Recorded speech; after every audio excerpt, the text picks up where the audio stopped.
ஸ்ரீ சிவ சங்கரா தேவனே, ஸ்ரீ சிவ சங்கரா தேவனே. Shankaram Siva Shankaram. Question from Kapaleeswaran. Baba தங்களது அருளுரையில் திருவாசக பாடலை பற்றி கூறியதாவது: தந்தது உன் தன்னை, கொண்டது என் தன்னை, சங்கரா ஆர்கொலோ சதுரர். இறைவா, நீ எனக்கு தந்தது உன்னையே, என்னிடமிருந்து எடுத்தது என்னையே. ஆனால் எனக்கு கிடைத்ததோ முடிவில்லாத பேரானந்தம். உனக்கு கைமாறு செய்ய என்னிடம் ஒன்றுமில்லை. யார் சாதுரியமானவர் என இறைவனின் கருணையை சிலாக்கிறது இப்பாடல். ஆனால் பெரும்பாலானோர் இறைவனிடம் ஏதாவது கேட்டு வணங்க மாணிக்கவாசகர் தன்னையே அவனிடம் ஒப்படைக்கிறார். உண்மையான சரணாகதி எது? அகங்காரம், ஆசைகளை ஒப்படைத்து இனி நீயே என்னை நடத்து என முழுமையாக சரணடைவதா? நம் கடமைகளை முழுமனதுடன் செய்து பலனை மட்டும் இறைவனிடம் ஒப்படைப்பதா? இந்த இரண்டில் எது உண்மையான சரணாகதி, அல்லது இரண்டையும் உள்ளடக்கிய உயர்ந்த மனநிலையா? உன்னையே சிந்தை செய்து செய்து உன் நெடுமாமொழி பாடி ஆடி நாடி நாடி நரசிங்கா என ஆடி ஆடி அகங்குழிந்தேன் அப்படின்றது ஆழ்வார் பாசம். அப்போது தொடர்ந்து ஒரு தைலத்தாரைன்னு வாங்க, ஒரு எண்ணெய் இல்லையா, அது அப்படியே ஒழுக்கு பிடிச்ச மாதிரி, நூல் பிடிச்ச மாதிரி விழுந்துக்கிட்டே இருக்கும். அந்த மாதிரி கடவுளை பற்றிய இடையறாத சிந்தனை தான் ஃபஸ்ட்டு ஸ்டெப்பு. அந்த சிந்தனை வருகிற போது தான் கடவுளுடைய மகிமை என்ன, all that we will understand. சும்மா ஏதோ உப்பு சப்பானி எங்கேயோ போனோம், கடவுள் இப்படி பார்த்தோம் வந்தோம் அந்த மாதிரி இருந்தாக்கா அந்த தாட்ஸ் வராது. We have to totally understand the magnificentness, glory of God. அது தெரிஞ்சிக்க பின்னால், கடவுள் எவ்வளோ பெரிய ஆள் அப்படின்னு நமக்கு தெரிஞ்சிக்க பின்னால் நமக்கு ஆட்டோமேட்டிக்காக அந்த சரண்டர் என்ற கான்செப்ட் வந்துடும். அது வரைக்கும் சரண்டர் வராது. கடவுள் நம்மளை பொறுத்த மாத்திரம் ஒன் மோர் எல்டர்லி பர்சன், அவ்வளோதான். அதுக்கு மேலே நமக்கு கடவுளை பற்றிய பெரிய கணிப்புகள் எல்லாம் கிடையாது. அதனால் பெரிய நிலை கருதா மறவா நெறிக்கானன், மறக்கக்கூடாது, நினைக்கக்கூடாது. மறந்தாலன்றோ நினைப்பதற்கு, நினைத்தேன் என்றால் மறந்தேன்னு அர்த்தம். அந்த மாதிரி உயர்ந்த நிலைகளை ஒரு பக்தன் அடைகிற போது தான் கடவுள் அவனுடைய அந்த உயர் நலம் உடையவன் அவன் யார் என்பதை உனக்கு உணர்த்துவான். இதுக்கு படிநிலைகள் இருக்கு. இப்போது ஆதிசங்கராச்சாரியார் கடவுள்கிட்ட போகிறாரு. போயிட்டு நான் ஏதோ ஒரு பஞ்சபாத்திரம் உத்தரணியில் கொஞ்சம் தண்ணி கொண்டாந்து எனக்கு பூஜை பண்ணலாம், அபிஷேகம் பண்ணலான்னு கொண்டாந்துருக்கேன். ஆனால் நிமிர்ந்து பார்த்தா அவன் தலையிலேருந்தே கங்கை கொட்டிக்கிட்டு இருக்கு. அப்போது கங்கைக்கு முன்னால் நான் கொண்டாந்துருக்கிற இந்த சொம்பு ஜலம் உத்தரணி என்ன, அதனால் அபிஷேகம் பண்ணுற ஐடியா விட்டுட்டேன். அடுத்தது பூவெல்லாம் போடலான்னு பார்க்குறேன். இந்த உலகத்தில் இருக்கிற எந்த பூ எந்த இலை நீ படைக்காதது, அதனால் அந்த ஐடியாவையும் விட்டுட்டேன். முன்னால் கொஞ்சம் பாட்டு பாடலான்னு நினைக்கிறேன். நாரதர், தும்புரு இவங்கெல்லாம் இதில் சூப்பராக பாடின்னு இருக்காங்க, நான் என்னத்தை பாடிடுவேன். சரி டான்ஸ் ஆடுறான், பாடினேன் ஆடினேன் நாவினேன் புதியங்கிற மாதிரி பார்த்தா உங்கள்கிட்ட ரம்பா, திலோத்தமா, உருவசிலாம் டான்ஸ் ஆடுக்கிறாங்க. அப்போ அவங்கள பார்த்துட்டு நான் என்னத்தை டான்ஸ் ஆடுறதுன்னு எனக்கு முடியல. இப்படி உன்னை பற்றி யோசனை ஏதாவது ஆஃபர் பண்ணலான்னு நான் யோசனை பண்ண தான் how big you are and how small I ஆம்ங்கிறது எனக்கு புரியாது. அதனால் உங்கள்கிட்ட ஒரே ஒரு விஷயந்தான் கேட்குறேன். அது என்னன்னா, நீ இன்னும் எவ்வளோ பெரிய ஆளுன்னு எனக்கு கொஞ்சம் புரிய வச்சுடு. Because at present I don't know how big you are. அதனால் நீ அவ்வளோ பெரிய ஆளுன்றது எனக்கு புரிய வை அப்படின்னு சொல்லி அந்த ப்ரேயரோட அவர் நிப்பாட்டிடுறார். அதனால் it's a question of keeping a few steps towards God, then God will disclose more and more about him to you. நீ முதல்ல சில ஸ்டெப்ஸ் வைக்கணும். ஓரடி வைத்து நடந்தால் ஓரடி வைத்து நடந்தால் இவன் 100 அடி எதிரே வருவான். பாரடி முருகன் வடிவை பருகடி அவனது அழகை. ஓரடி வைத்து நடந்தால் இவன் 100 அடி எதிரே வருவான். பழனிய வந்த திருபாலன் பக்தர்களுக்கு அனுகூலன். பழுத்து முதிர்ந்த தவசீலன் கை பற்றி அணைக்கும்படி வேலன். 100 அடி வைத்து நடந்தால் இவன் 100 அடி எதிரே வருவான். சிவசங்கரவனது பேரு எழில் சிரித்து மயக்கும் தங்கத்தேரு. எந்த ஊரும் அவனூரு, இந்த இறைவன் திருவடியில் சேரு. ஓரடி வைத்து நடந்தால் இவன் 100 அடி எதிரே வருவான். இது கூட சம்ரட்சணா சாங் தான். So we have to make certain steps towards God. அப்போ நமக்கு தெரியும். இப்போது சூரியன் இருக்குது, சூரியனை நோக்கி நீ நடந்தியானாக்கா உன்னுடைய நிழல் பின்னால் போகும். சூரியன்லேருந்து நீ ரிவர்ஸில் நடந்தியானாக்கா உன்னுடைய நிழல் முன்னால் வரும். இப்போ கடவுளை நோக்கி நாம் போகிற போது நம்முடைய கர்மாக்கள் வினைகள் எல்லாம் பின்னால் போயிடுது. கடவுளை விட்டு நாம் விலகிற போது அதெல்லாம் நமக்கு முன்னால் வந்துடுது. இவ்வளோ தான் வாழ்க்கை என்பது. ஸோ நான் சொல்லியிருக்கேன், ஒரு ஆள் எப்போ பாரு கடவுள்கிட்ட குறை சொல்லிக்கிட்டே இருந்தான். கடவுள் சொன்னார், இன்னிலேருந்து நான் உன் கூடயே இருப்பேன். எனக்கு எப்படி தெரியணும், நீ இறந்து போயிட்டு வர்றபோது நான் உனக்கு சினிமா காட்டுறேன் அப்படின்னு. இறந்துட்டு போகிற போது அவர் சினிமா காட்டுறார். இவன் பார்க்குறான், அந்த வாழ்க்கை பாதையில் சில நேரங்களில் 4 பாதம் இருக்குது, சில நேரத்தில் 2 பாதம் தான் இருக்குது. பார்க்குறான், 1984 to 1986 நான் ரொம்ப கஷ்டப்பட்டேன், அப்போ 2 கால் தாங்குது. 2003 to 2007 நான் கஷ்டப்பட்டேன், அப்போ 2 கால் தாங்குது. கடவுளே, you are not kept up your promise, நீ என்னை நல்லா ஏமாற்றிட்ட அப்படின்றான். கடவுள் தலையில் அடிச்சுன்னு சொல்கிறார், அந்த 2 பாதம் எனதுரா, அந்த நேரத்தில் நான் உன்னை தோளில் சுமந்தேன், அதனால தான் 2 பாதம் தாங்குது, உன் பாதம் அங்கே எப்படி இருக்கும், I was holding you on my shoulder அப்படின்னு. அப்போ வருத்தப்பட்டு பாரம் சுமக்கிறவர்களே நீங்கள் என்னிடத்தில் வாருங்கள்னு இயேசு பைபிளில் சொல்கிற மாதிரி கடவுள் நம்மை சுமப்பான். ஆனால் அதுக்கு உள்ள தகுதிகளை நாம் வளர்த்துக்கணும். ஏன்னா எல்லாருமே கடவுளுடைய படைப்பு தான், எல்லாரையும் ஒரு மாதிரி தான் கடவுள் நடத்த முடியும். மழை பெஞ்சா எல்லா இடத்துலையும் ஒரு மாதிரி தான் பெய்யும். நீ சாக்கடையாக இருந்தால் வேஸ்ட் பண்ணிட்ட, ஆறாக இருந்தால் யூஸ் ஆகிடுச்சின்னு அர்த்தம், வயலாக இருந்தால் யூஸ் ஆகிடுச்சின்னு அர்த்தம். So we have to prepare our cell to receive the ultimate benevolence and blessings of God, then will be the beneficiaries. அப்போ அந்த மாதிரிலாம் இல்லாமல் நம்ம என்றைக்குமே சாக்கடையாக தான் இருப்போம், கடவுளெல்லாம் நம்ப மாட்டோம், சாராய கடையில் உருண்டு கிடப்போம், தண்ணி அடிச்சுட்டு சுற்றின்னு இருப்போம், அந்த மாதிரி இருந்தால் பொம்பளை பின்னால் சுற்றின்னு இருப்போம்னாக்கா இப்போ கடவுளுக்கு என்ன வேறு வேலை வெட்டி இல்லையா? அவரை நம்புறவங்க 1000 பேர் இருக்கிறாங்க, அவங்களுக்கு நல்லது பண்ணிட்டு போகிறார். உன்னை தேடி உன் தாடையை தடவி வா நான் உனக்கு நல்லது செய்கிறேன்னு அவரே சொல்லுவார். So we have to keep certain steps. அதனால் lead kindly light lead thou me on, amid the encircling gloom lead thou me on. நான் அந்தகார இருளில் சித்தி தவிக்கிறேன், கடவுளே எனக்கு வெளிச்சத்தை காட்டு. அந்த வெளிச்சம் எப்படி இருக்கணும்னா, ஏட்டு 1 ஸ்டெப் இனஃப் ஃபார்மிங்கிறார். நீங்கள் சினிமா கொடைக்கு போகிறீங்க, இருட்டாக இருக்குது, அப்போ அவன் பார்க்குறான் G3 அப்படின்னு டார்ச் அடிப்பான். நீ அவன் டார்ச் அடிச்ச இடத்துலேயே போனால் G3 போய் உட்காந்துடலாம் 3வது சீட்டில். அந்த மாதிரி ஏட்டு 1 step enough for means God will keep the next steps, show the next steps for you in the right path and right direction. So everything revolves around your faith. And faith no one will give in a packet. பொட்டலங்கட்டி 1/2 kilo faith வச்சுக்கோலாம் யாரும் கொடுக்க மாட்டாங்க. You have to develop your own faith. To develop your own faith, you have to think.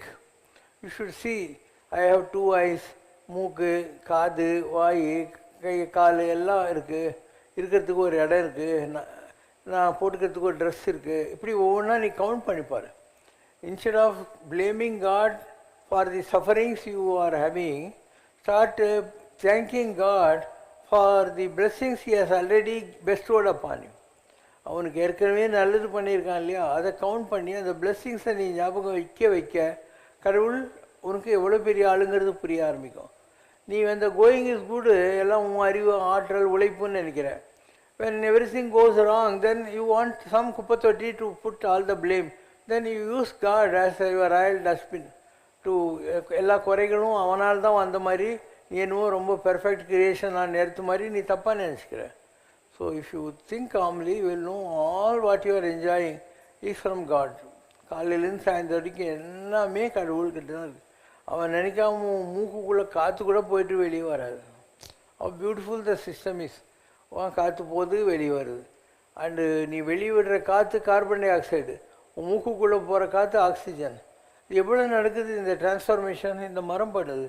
நீ எந்த மரத்தை வெறும் நான் ஆர்கானிக்னு நினச்சின்னு இருக்கியோ, அந்த மரம் உன்னுடைய கார்பன் டை ஆக்சைடு ஆக்சிஜனை மாற்றி உன் மூக்குக்குள்ளே விட்டுனேக்குது இல்லையா? எவ்வளோ பெரிய விஷயங்கள் கடவுள் நமக்காக செய்து கொண்டிருக்கிறார். இதெல்லாம் நம்ம யோசனை பண்ணால் தான் we can at least call ourselves devotees. And when the going is good, we don't remember God. When something goes wrong, we want a royal dustbin and you start blaming God.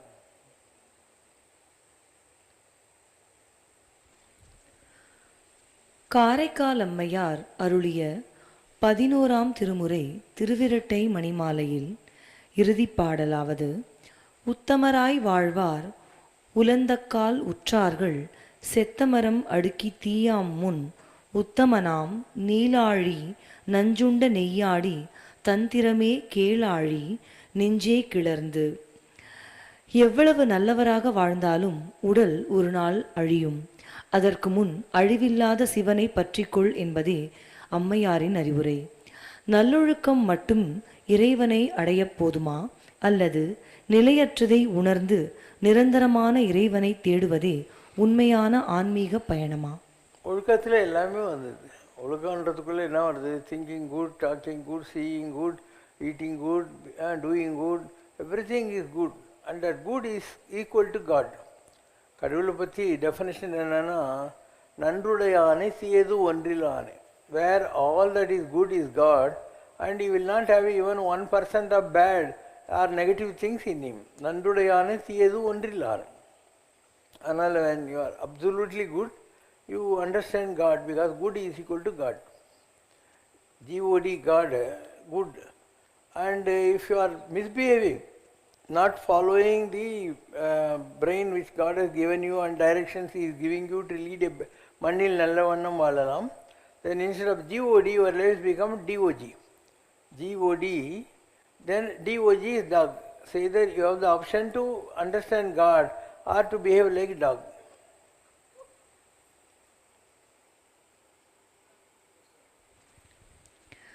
Question from Satya. மகான்களுக்கும் சித்தர்களுக்கும் உள்ள வித்தியாசங்கள் என்ன? மகன் மகான் ஆகிறான். A normal person is மகன். All are children of God. So if you have some value based living, you become a mahan. மகனுக்கு கொம்பு மல்ச்சா மகான் ஆயிடுறீங்க. சித்தர்கள் யாரு?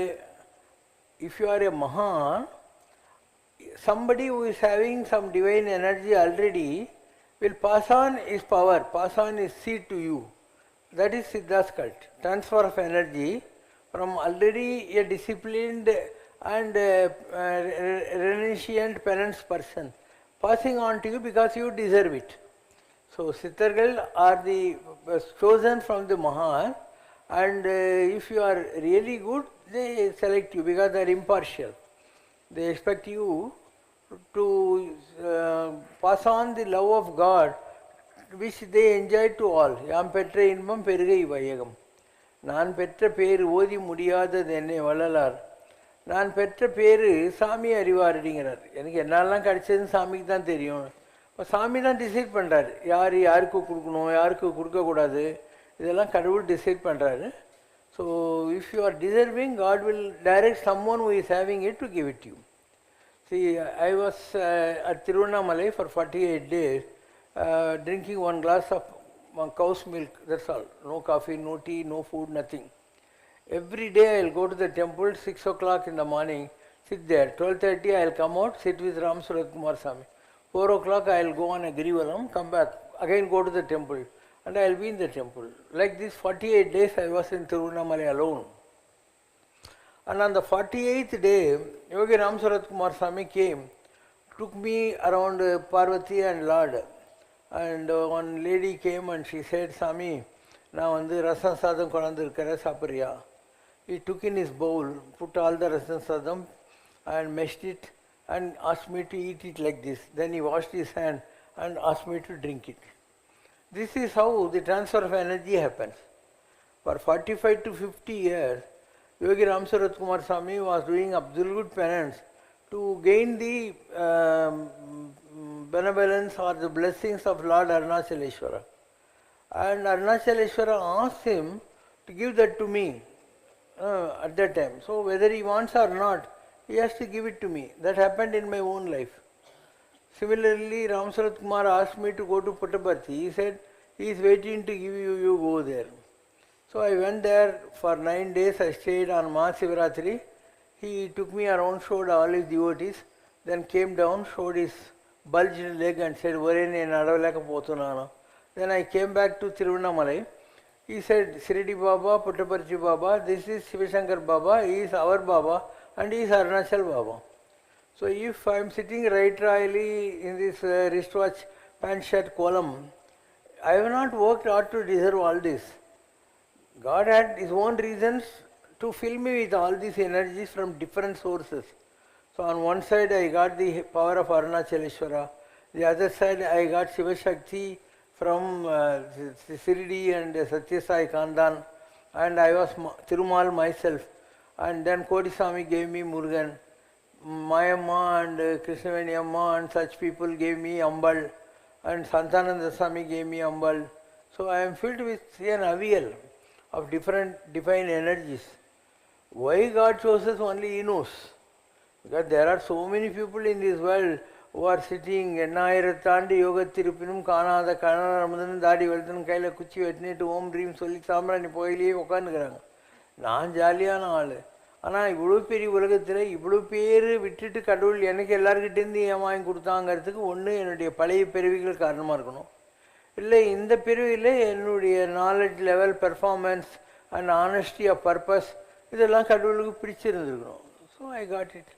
So how can we question God who links all these people to form his own governance. அவனோட office அவன் தான் decide பண்ணுவான் யார் ஜிஎம்மு யார் கிளார்க்குன்ட்டு.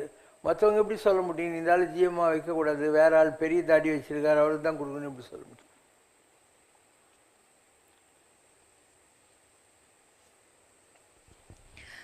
Since my 6th grade, my mother has allowed me to perform Abhishekam. Even when I do Abhishekam to the deities at home for 5 hours straight, I never felt hungry, thirsty or tired. I feel as if I have dived into an ocean of peace and contentment. No worries or memories come to my mind during that time. If my children want to participate, I happily let them do it too. How is this even possible? It's a question of individual concentration. You may be sitting here doing Om Ganeshaya Nama and thinking about the dosa smell from the kitchen. So that's not, it's individual preparedness to receive. So if someone is really concentrating on God, see 3 people went to Ramakrishna Paramamsa asking for God. So ஒரு ஆளுக்கு அவர் சொன்னார், eat lot of grapes and read Bhagavad Gita. He asked, how much grapes I should eat, how many times a day? Ramakrishna Paramaham said, you won't get God because your priorities are on the grapes and not Bhagavad Gita. Another man went. Ramakrishna took his head and drowned himself in the water. He got like that. He said, what did you think before 1 minute when my head will come out of water? Like that, unless you have a thought other than God, you should not have any thought. Then come to me, I will give you God. Then the third man gives. His name was Narendra. He became Vivekananda later. And he says, can you show me God? He says, yes, why not? And he simply touches.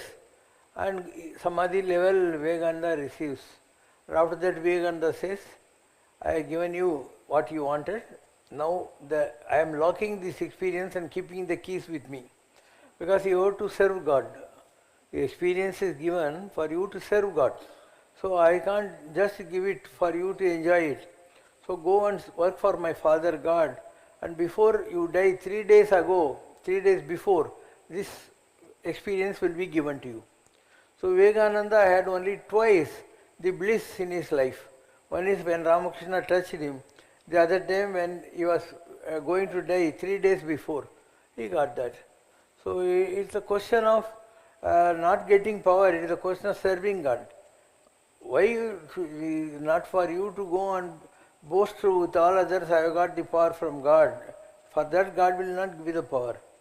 He will give you the power for you to serve Him. You join a company, they send you to Dehradun, they send you to some management colleges, give you training, all that. Then they use that training on which they have spent money. Is it not? So like that. If you want to become a chartered accountant, you have to study, qualify. then you have to work under chartered accountant for some time. So why the training is given? For you to practice on your own. So any Mahatma is chosen and trained to play the role of a Mahatma, because that service is universally should be made available to all the devotees, all the seekers of God. Simply for your personal glorification or your boasting nature, God will not give you powers. He will not.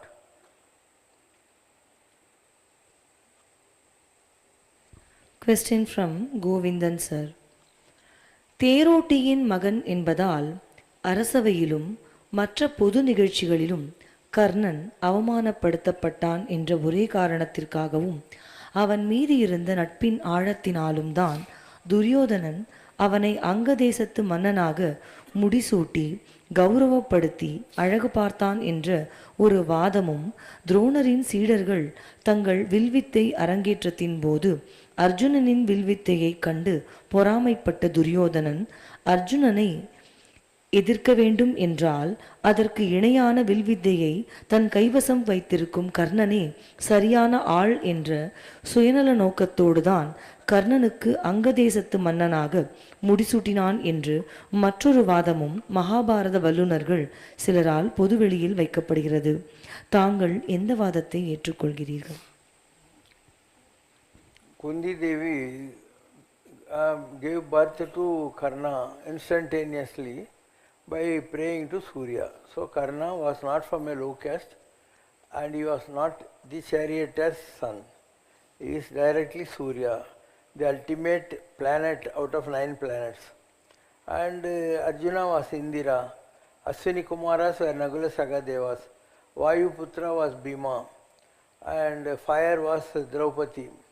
Like that, all are celestials.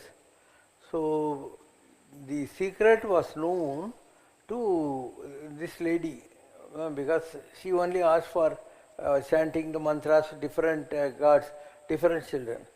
But that lady was not honest enough to accept that Karna was her son. Otherwise she should have said, he is my eldest son. Contrarily, that lady goes to Karna and says, I am your mother, you join with Pandavas. He says, no, I can't do Drogam to my friend Duryodhana. Then she says, promise me that you will not fight against the 4 brothers, only against Arjuna you can. That too only once you can do that Nagasara Prayogam, otherwise not. So the same side goal was put by his own mother. In fact, Talcham Kolinda Meladan Thaiki Rumbu Pasam Solvanga. So she should have accepted Karna and she could have averted all these ungrateful attitudes which she played against the Karna Maman. And Karna really was betrayed by so many people. His charioteer Salyan disobeyed his commands. So he is the charioteer. Whatever Karna says, he will not obey. And every way he was betrayed by everyone. And the person who was loyal to him all through was Duryodhana. Duryodhana's wife and Karna were playing Daim. Then in a playful mood he caught hold of Bhanumati, her name was Bhanumati, and all the bangles, something fell. He said, Edukava Kokava, shall I take it or even, Kotu Udridu Pandaland. அப்போ துரியோதனம் வரான். யாராவது தன் பொண்டாட்டி கை பிடிச்சி ஈர்த்துட்டு இருக்கான்னா எப்படி கோவம் வரும்? அவன் தான் சொன்னான் எடுக்கவா கோக்குவான்னு. அந்த அளவுக்கு அவனுக்கு கர்ணன் மேலே நம்பிக்கை இருந்துச்சு. That was the reward which Karna got for his friendship with Duryodhana. All others betrayed Karnan, including Indra, including Parsurama. Even to Parsurama, Parsurama understood that he is not a Brahmin. And he said, I curse you, you will forget all what you learned from me. So everyone betrayed his good nature. Only Duryodhana was there. That's enjoyed to Kadan. So when everyone said you join with Pandavas, he said no. When I was humiliated, because ஒரு எந்திரத்தை அடிக்கணும், அர்ஜுனா அடித்த மாதிரியே ஒன்றும் அடிச்சிட்டான். உடனே அவங்களுக்கெல்லாம் காதில் புகை வந்துச்சு. நீ ராஜகுலத்தை சேர்ந்தவன் இல்லை, அதனால் you cannot participate in this combat அப்படின்ட்டாங்க. அப்படி ஹியூமிலியேட் ஆகிற காலத்தில் இவன் நான் உன்னை வந்து அங்க தேசத்துக்கு ராஜாவை வைக்கிறேன்னு சிம்மாசனம் போட்டு இன்ஸ்டண்ட்டாக தலையில் கிரீடத்தை வச்சு இத்தனை சபையில் அவனை வந்து கௌரவப்படுத்தினான். அது எவ்வளோ பெரிய விஷயம் இல்லையா? முன்ன பின்ன தெரியாத ஆள். அப்போ தான் ஃபஸ்ட் டைம் கர்ணன் துரியோதனை மீட் பண்ணுறோம். அதனால் பல விஷயங்களில் the friendship of Duryodhana and Karna was the ultimate. The other friendships including that of Arjuna with Krishna was all false. It was all selfish. Arjuna was never loyal 100% to Lord Krishna. He had his own personal egos and things. Last scene-ல கிருஷ்ண சொல்கிறார், அர்ஜுனா தேர்லேருந்து குதிடான்னு. அவன் சொல்கிறான், நான் குதிக்க மாட்டேன், நான் தான் வந்து ஃபைட்டர், நீ ஜஸ்ட் சேரியட்டர் அப்படின்னு. தேர் ஓட்டின்னா அவர் கெஞ்சுறாரு குதிரான்ட்டு. குதிச்ச உடனே மேலே இருக்கிற ஆஞ்சநேயர் போயிடுறாரு. கிருஷ்ணன் குதிச்ச உடனே தேர் பற்றி ஏறிது. இப்போ கிருஷ்ணர் சொல்கிறாரு, எதிரில் இருந்த அத்தனை மகாரதர்களும் விட்டு அம்புல இந்த தேர் என்றைக்கும் எரிஞ்சிருக்கண்டா. நான் உட்காந்துக்கிறதுனாலையும் மேலே ஆஞ்சநேயர் உட்காந்துக்கிறதுனால தான் இவ்வளோ நேரம் எரியல. நீ சொன்ன மாதிரி நான் குச்சிருந்தா நீ எரிஞ்சு போயிருப்பேன் அப்படின்வார். அந்த அளவுக்கு அவன் முட்டாள். அவனுக்கு எந்த ஒரு நல்லதுமே புரியாது. கிருஷ்ணரே சொன்னால் கூட அவனுக்கு புரியவே புரியாது. லாஸ்ட் சீனில் அப்படி தான் ஆகுது. கிருஷ்ணர் வந்து வாங்க நம்மெல்லாம் போய் பீஷ்மர் படுத்துக்கிட்டு அம்பு படுக்கலை, அவர்கிட்ட போகலான்ட்டு. அப்போ பீஷ்மர் இவங்களை பார்த்துட்டு அழுகுறாரு. இவங்க சொல்கிறாங்க, தாத்தா நீங்கள் எதுக்குமே கலங்க மாட்டீங்களே, எதுக்கு அழுவுறீங்கன்னு. இப்போ சொல்கிறார், இதோ இந்த கிருஷ்ணருக்கானே இவன் சாட்சாத் மகாவிஷ்ணு ஸ்வரூபம். இவன் கூடவே இருந்து காத்தாலேருந்து ராத்திரி வரைக்கும் உங்களை கைட் பண்ணிக்கிட்டே இருந்தான். அப்போ கூட நீங்கள் இவ்வளோ கஷ்டப்பட்டீங்களே, இவன் இல்லாமல் இருந்திருந்தா நீங்கள் எவ்வளோ கஷ்டப்பட்டீங்கன்னு நினச்சா எனக்கு அழுகல்கியாக வந்துடுறான். அதே மாதிரி பரிபர்கன் ஒரு கேரக்டர். அவன் வந்து மகாபாரத யுத்தம் ஆரம்பிக்கிற போதே ஒரு அம்பு விட்டு, இந்த அம்பு சாம்பல் யார் மேலெல்லாம் விழிச்சோ எல்லோரும் கோய்ந்தா, யார் மேலே விழிலையோ அவங்க தான் பழிப்பாங்கன்ட்டு. இப்போ மகாபாரத யுத்தம் முடிகிற போது யார் மிஞ்சுவாங்கன்றது அன்றைக்கி தெரிஞ்சு போச்சு. கிருஷ்ணர் இவன் கழுத்தை வெயிட்டு அப்படின்றார். என்னன்னா அதெல்லாம் அப்புறம் சொல்கிறேன். ஸோ மலை மேலே இவன் கழுத்தை கொண்டு போய் வெயின்றாங்க. மகாபாரத யுத்தமெல்லாம் முடிஞ்ச உடனே கிருஷ்ணர் எல்லாரையும் கூட்டின்னு போகிறார். போயிட்டு அர்ஜுனன் சொல்கிறான், நான் தான் கில்லாடி. பீமன் சொல்கிறான், நான் தான் கில்லாடின்னு சொல்லிட்டு. இப்போ கிருஷ்ணர் சொல்கிறாரு, மலை மேலே இருந்து பார்த்தவனுக்கு தான் யுத்தம் எப்படி இருக்குன்னு நல்லா தெரியும், அவன் போய் கேட்கலான்ட்டு. அதில் நீங்கள்லாம் யார்? நான் இவனையும் பார்க்கல அவனையும் பார்க்கல, இந்த கிருஷ்ணன் தான் இந்த சைட்லேயும் விளையாடினா அந்த சைட்லேயும் விளையாடினா, கிருஷ்ணனை தவிர வேறு யாரையுமே நான் பார்க்கவே இல்லை யுத்த காலத்தில்னு சொன்னான். இப்படியெல்லாம் கிருஷ்ணர் எத்தனையோ விதங்களாக இந்த நாய்மார்களுக்கு புரிய வைக்க வேண்டியிருக்கு. தான் எவ்வளோ பெரிய ஆள், இவங்கெல்லாம் முட்டாளுங்கன்றது. அப்போ கூட அவங்களுக்கெல்லாம் மூளையே கிடையாது. அந்த வகையில் கர்ணன் நேர்மையாக இருந்தான், துரியோதனன் ரொம்ப நேர்மையாக இருந்தான். லாஸ்ட்டில் துரியோதனனை தொடையில் அடிக்க சொல்கிறார் கிருஷ்ணர். அண்டு தொடையில் அடிக்கிறது மல்யுத்தத்தில் தப்பு. அதை பார்த்துட்டு பலராமர் தான் ரெண்டு பேருக்கும் குரு, துரியோதனனுக்கும் சரி பீமனுக்கும் சரி. அவர் கோவத்தில் வர்றார். அப்போ கிருஷ்ணர் சொல்கிறாருன்னா, இந்த மகாபாரத யுத்தத்தில் கடவுள்கதை என்றைக்கு நைட்டில் வந்து சண்டை போட்டானோ அன்றைக்கே எல்லா தர்மங்களும் மீறப்பட்டு விட்டன, கொஞ்சம் சைலண்ட்டாக இரு அப்படின்னாரு. அப்போது அத்தனை தேவர்களும் ஆகாசத்திலிருந்து பூ மாதிரி பொழிஞ்சு, துரியோதனன் நீ தான் உண்மையான வீரன், இவன் வில்லன், பீமன் நல்லவன் கிடையாது அப்படின்னு சொன்னாங்கன்ட்டு மகாபாரதத்தில் இருக்குது. தேவர்கள் அத்தனை பேரும் அவன் தான் யுத்த தர்மத்துக்கு கட்டுப்பட்டு எல்லாம் செஞ்சான். அவன் வந்து நீ வேணாம் நமக்கு எதுவும் எல்லோரும் போன பேர்னா நம்ம என்ன பண்ண போகிறோம், தண்ணி கடியில் போய் அப்படியே ஜலநிஷ்டைன்னு சொல்லுவாங்க, உட்காந்துட்டான். இவங்க ஃபோர்ஸ் பண்ணி அவனை தண்ணியிலேருந்து வர வச்சு சண்டைக்கு கூப்பிட்டு தொடையிலெல்லாம் அடித்தாங்க இல்லையா. எல்லாமே இவங்க பண்ணது தப்பு தான். ஒரு ஆள் விலகிட்டான் யுத்தத்தை விட்டு, ஏன்னா அதுக்கப்புறம் அவனை நீ ஏன் பண்ண, எவனும் ஒருத்தன் வெள்ளைக்கொடி காட்டுறான், இந்த வெள்ளைக்கொடி காட்டுறவனை போய் நீ அடிப்பியா, அவன் தான் காட்டிட்டான், தீர்ந்து போச்சு இல்லையா. அந்த மாதிரி இவங்க பண்ணது எல்லாமே தப்பு தான். அதுக்கு பலன்களை இவங்கெல்லாம் அனுபவிச்சாங்க. மகாபாரதம் முடிஞ்சு பரிஷத்தும் கஷ்டப்பட்டான், ஜனமேஜயனும் கஷ்டப்பட்டான், பஞ்ச பாண்டவர்கள்லாம் வடக்கு நோக்கி கைலாசத்துக்கு போகிற போது எல்லாரும் சேர்த்தானுங்க. இந்த இவன் மாத்திரம் போய் சேர்ந்தான், தர்மபுத்திரன் மாத்திரம் போய் சேர்ந்தான். அதுக்கு காரணம் அவன் கூடயே அவனுடைய அப்பா இல்லை யம தர்மராஜன், அவன் கூட போனான், நாயாக போனான். அதனால் விட்டுருப்பாங்க யமனுடைய ஆளுன்றதுனால, இல்லைன்னா மற்றவங்கெல்லாம் ஊன்னு சேர்த்து போட்டானுங்க. So no one was real in Mahabharata, entire Mahabharata. Only this fellow Karnan and Duryodhana, they were perfect. சோட்டானி கரையில் உள்ள மூலவர் சிலை உருவமற்ற நிலையில் உள்ள ஒரு ருத்ராட்ச கல் என்று கூறப்படுகிறது. சிவபெருமானின் அம்சம் கொண்ட ஒரு ருத்ராட்ச சிலையாக அந்த அம்மன் இருக்கும்போது பக்தர்கள் அந்த அம்மனை அம்மே நாராயணா, தேவி நாராயணா, பத்ரி நாராயணா என்று போற்றி வழிபட வேண்டிய காரணம் என்ன? ஆதிசங்கரர் தான் இந்த கோவிலில் லக்ஷ்மி நாராயண வழிபாட்டை தொடங்கி வைத்தார் என்று அந்த கோவில் வரலாறு கூறுகிறது. மூலவரான சோட்டானிக்கரை பகவதி அம்மன் ருத்ராட்ச ஸ்வரூபமாக இருக்கும்போது ஆதிசங்கரர் ஒரு சிவலிங்கத்தை அதன் அருகில் பிரதிஷ்டை செய்து சிவசக்தி வழிபாட்டை தானே அங்கு தொடங்கி இருக்க வேண்டும். மாறாக மகாவிஷ்ணுவின் சிலையை பிரதிஷ்டை செய்து அம்மே நாராயணா என்ற வழிபாட்டை தொடங்கி வைக்க வேண்டிய காரணம் என்ன? All the temples had only a type of a stone which was looking like a lingam. If you go to this Periyapalai Amman, அங்கே உள்ள சிவலிங்கம் தான் இருக்குது. You go to கர்மரி அம்மன் சிவலிங்கம் தான் இருக்குது. அதுக்கு மேலே அம்பாளுடைய ஒரு ஃபேஸ் மாஸ்கில் முகப்படாமன்றோம், அதுதான் அங்கேயே இருக்குது, இங்கேயே இருக்குது. அது மாதிரி கேரளாவில் இருக்கக்கூடிய 90% of the temples have only Sivalingam inside, and outside they have got the face of the particular god or goddess. அதனால் ஆரம்ப காலத்தில் இருந்தது நடுக்கல். நடுக்கல்னால் என்ன? யாராவது இறந்து போயிட்டா அந்த இடத்துல அடையாளம் தெரியறதுக்காக ஒரு கல் நடுவாங்க, அதுதான் நடுக்கல்.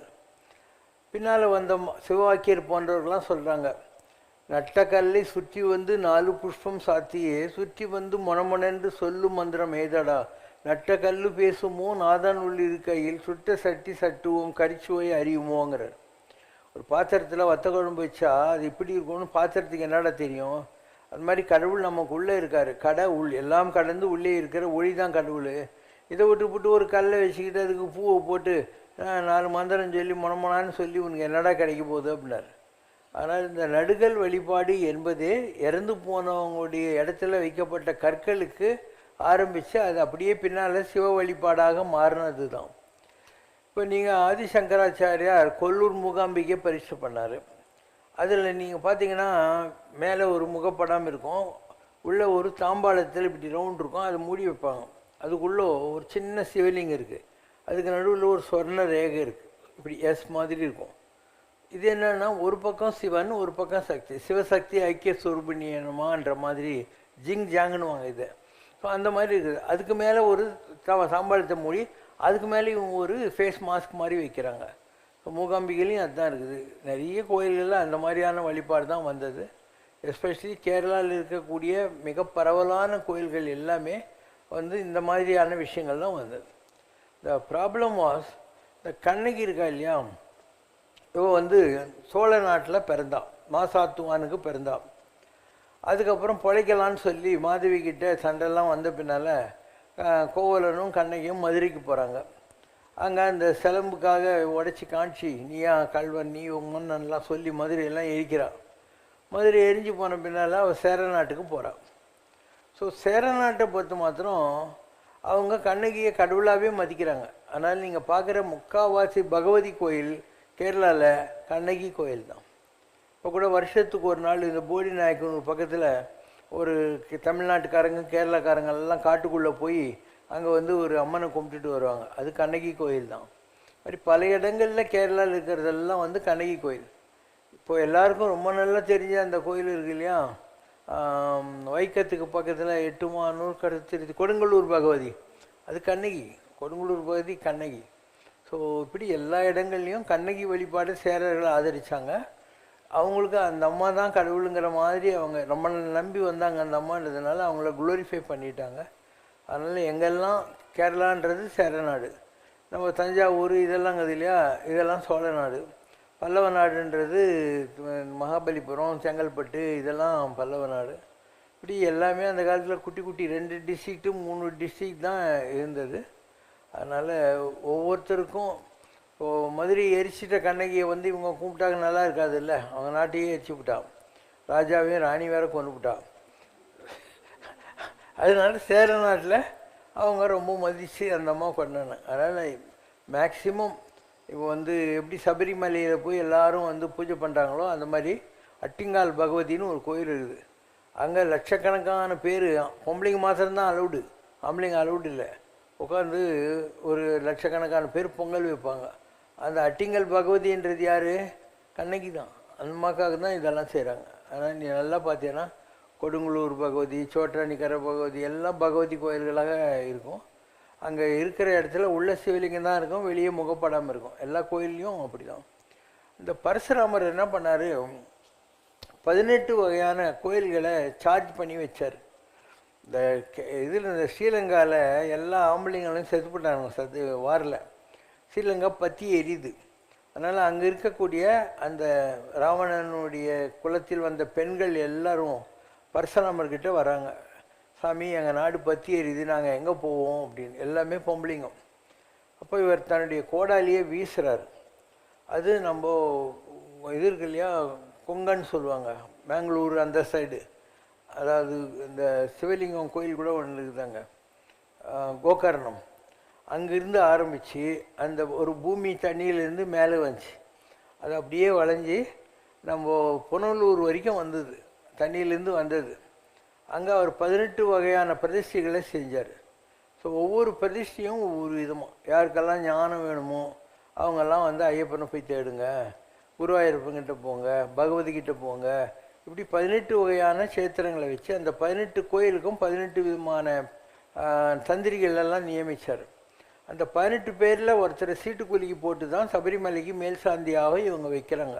வருஷத்துக்கு ஒரு தடவை சீட்டுக்குலுக்கி போட்டு அங்கே வைப்பாங்க. இது எல்லாமே பரசுராமர். ஸோ ராமாயண காலம் முடிஞ்சு அப்போ தானே இந்த ராட்சசிங்கெல்லாம் அங்கே போய் புகலிடம் கேட்டுட்டு தனியிடம் வாங்கினாங்க. மகாபாரத காலம் வந்துச்சு. மகாபாரத காலம் வந்தபோது அர்ஜுனன் ஊராக சுற்றிக்கின்னு இருப்பான் இல்லையா, அந்த மாதிரி அவன் அஜ்ஞாதவாச காலத்தில் இன்றைக்கி இருக்கக்கூடிய கேரளாவுக்கு வந்தான். இந்த கோஸ்டல் கர்நாடகா அண்ட் கேரளா அந்த இடத்துக்கு வந்தான். அங்கே அப்போ அல்லி ராஜ்யம் இருந்தது. அல்லி ராஜ்யம்ன்றது என்ன, அல்லி அரசாணி மாலைன்னு கதையெல்லாம் ட்ராமா தெருக்கூத்தெல்லாம் போடுவாங்க. அந்த அல்லி ராஜ்யம்தான் இலங்கையிலிருந்து வந்த ராட்சசிகளுக்கு பரசுராமர் கொடுத்த ராஜ்யம். அங்கே எல்லா ப்ராப்பர்ட்டி ரைட்ஸும் பொம்பளைங்களுக்கு தான், ஆம்பளைங்களுக்கு கிடையவே கிடையாது. அதனால் யார் வந்தாலையும் எல்லோரும் தூக்கி ஜெயிலில் போட்டுருவாங்க. ஸோ அர்ஜுனன் வழக்கம் போல் அங்கிருந்த அந்த அல்லி ராணியை மயக்கி அவள் கூட இருந்தான். அப்போது அவள் வந்து சொல்கிறா, எங்களுக்கு பெண்களுக்கு தான் இங்கே ரைட்டு, ஆம்பளைங்களுக்கெல்லாம் கிடையாது. அதனால் இந்த ஊர் பொண்ணுங்களை யாராவது கட்டிக்கணும்னு சொன்னாக்கா அவங்க வந்து நிறைய கோல்டு எங்கள் பொண்ணுங்களுக்கு கொடுக்கணும். சொத்து பூராவும் மனைவி பேரில் தான் இருக்கும், ஹஸ்பண்டுக்கு போகவே போகாது. இந்த கஸ்டமுக்கு கேரளாட்டு வாங்கூரில் மருமக்கள் வழி மான்மியம்னு பேர். பெண்களுக்கு தான் சொத்தெல்லாம். அவங்கள கட்டிக்கணுன்னாவே நீ 200 சவரன் 100 சவரன்லாம் கோல்டு கொடுக்கணும். அதனால் இன்றைக்கி மற்ற ஸ்டேட் எல்லாத்தையும் விட மேக்சிமம் இந்த கோல்டெல்லாம் கொடுத்து கல்யாணம் பண்ணிக்கிற பழக்கம் இருக்கிறதுக்கும், பெண்களுக்கு ப்ராப்பர்ட்டி ரைட்ஸு பரசுராமர் காலத்திலேருந்து வந்து மகாபாரத காலத்தில் வரைக்கும் அப்படியே நடந்து கொண்டு இருந்தது அந்த இடத்துல. அதனால் ஒவ்வொரு ஸ்டேட்டுக்கும் ஒரு ரூல் இருக்குது. ஸோ பரசுராம பரிசையில் 18 கோயில்கள் வந்தது. அதெல்லாம் பரசுராமருடைய புண்ணியத்தினாலே வந்தது. அங்கே தான் இந்த அல்லி அரசாணி இருந்தது. அர்ஜுனா அங்கே போனான். இப்படி எல்லாத்துக்கும் ஒரு கண்டினியூட்டி இருக்குது. எல்லாம் கேரளாவில் ஏன் பெண்களுக்கு இம்பார்ட்டன்ஸு அப்படிங்கிறது இதெல்லாம் காரணம். ஏன்னா மந்திரமாவது நீரு,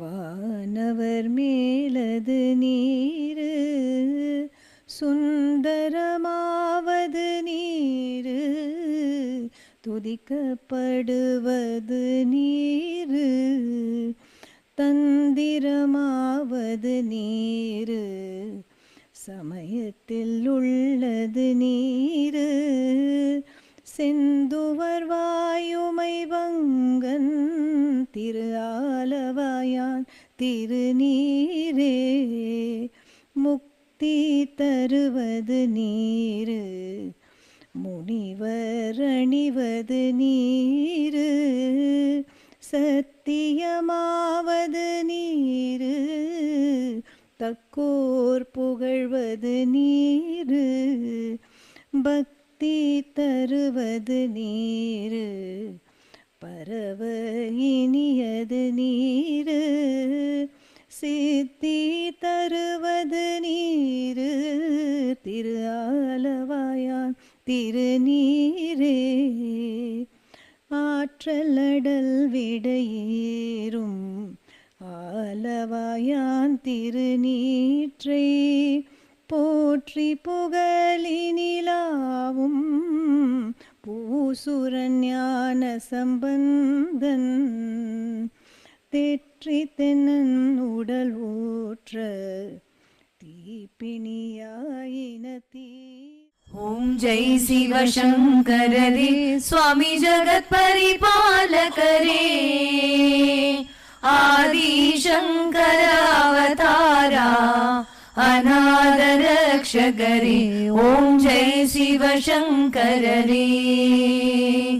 அன்னையும் தந்தையும் நீரென்றறிந்தும் அன்பில் நனைகின்றோம் சுவாமி, அன்பில் நனைகின்றோம். ஆசானும் இறையாகிய தேவா நின்னடி பணிகின்றோம். ஓம் ஜெய் சிவ சங்கரரே. கைலையை பன்முறை வலம் வந்தாய் ஓ கருணாகர கீர்த்தி சுவாமி, கருணாகர கீர்த்தி. மயிலையில் நின்று வரம் தருகின்றாய் மங்களகர மூர்த்தி. ஓம் ஜெய் சிவ சங்கரரே. ஆனந்த சாகரம் தனிலம்மையாழ்த்தும் அற்புதாருள் ஜோதி சுவாமி, அற்புதாருள் ஜோதி. ஆரத்தி செய்து பாடி மகிழ்ந்தோம் அருள்வாய் பரஞ்சோதி. ஓம் ஜெய் சிவ சங்கரரே. நாராயண நாராயண ஓம் சத்யநாராயண நாராயண நாராயண ஓம் நாராயண நாராயண ஓம் சத்யநாராயண நாராயண ஓம் சத்யநாராயண நாராயண ஓம். ஓம் ஜெய் சிவ சங்கரரே. அம்மையோடு அப்பனென வந்தவர்க்கு மங்களம், ஆசானும் தெய்வமுமாயானவர்க்கு மங்களம். இத்தனை துயர்களெல்லாம் தீர்ப்பவர்க்கு மங்களம். ஈஸ்வராவதார சிவசங்கரர்க்கு மங்களம்.